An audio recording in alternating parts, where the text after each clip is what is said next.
बच्चों, कैसे हो आप? आशा करती हूँ आप सभी लोग ठीक होंगे। बच्चों, आज हम कक्षा द्वितीय का तीसरा पाठ पढ़ने जा रहे हैं, जो कि एक कविता है म्याऊं म्याऊं। इसके कवि हैं कवि धर्मपाल शास्त्री जी। इस कविता के कवि हैं। और बच्चों, अब हम इस कविता को पढ़ते हैं। म्याऊं म्याऊं। सोई सोई एक रात में सोई सोई, रोई एकाएक बिलख कर रोई।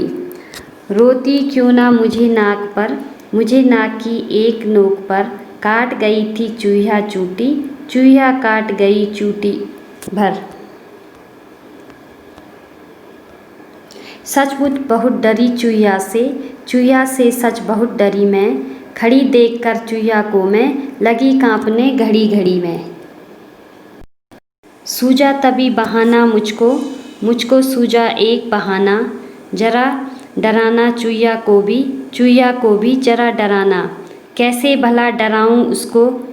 उसको भला डराऊं, धीरे से मैं बोली म्याऊं म्याऊं म्याऊं म्याऊं म्याऊं।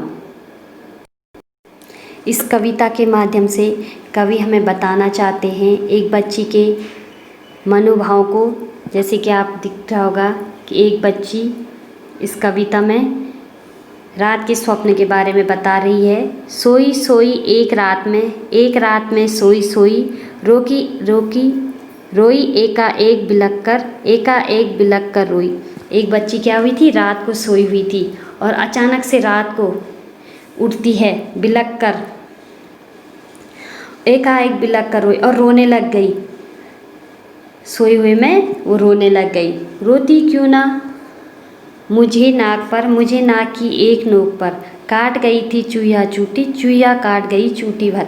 अब उसे सपने में क्या देखा कि एक चूहा आया और उसकी नाक की नोक पर काट गया। और जैसे उसने उसकी नाक की नोक पर काट दिया तो वो क्या होने लग गई? रोने लग गई बच्ची। सचमुच बहुत डरी चूहिया से सच बहुत डरी मैं। खड़ी देखकर चूहिया को मैं, लगी कांपने घड़ी घड़ी में। अब वो उस चूहिया से सचमुच में डरी। उसने सोचा कि चूहिया ने मेरी नाक पे काट लिया, और वो ये देखकर बहुत डरी और वो अचानक से खड़ी हो गई और कांपने लगी, बार बार कांपने लगी और रोने लगी। सूझा तभी बहाना मुझको सूझा एक बहाना, जरा डराना चूहिया को भी जरा डराना। अब वो सोचने लग गई कि चूहिया ने तो मेरी नाक पे काट लिया, अब मैं क्या करूं? उसको तभी एक बहाना सूझा, मतलब तभी उसने कुछ सोचा।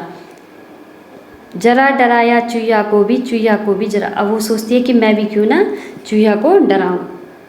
कैसे उसको भला डराऊं, धीरे से मैं बोली म्याऊं म्याऊं म्याऊं। अब वो सोचती यार मैं इस चूहे को कैसे डराऊं, इसे तो मेरी नाक की नोक पे काट दी।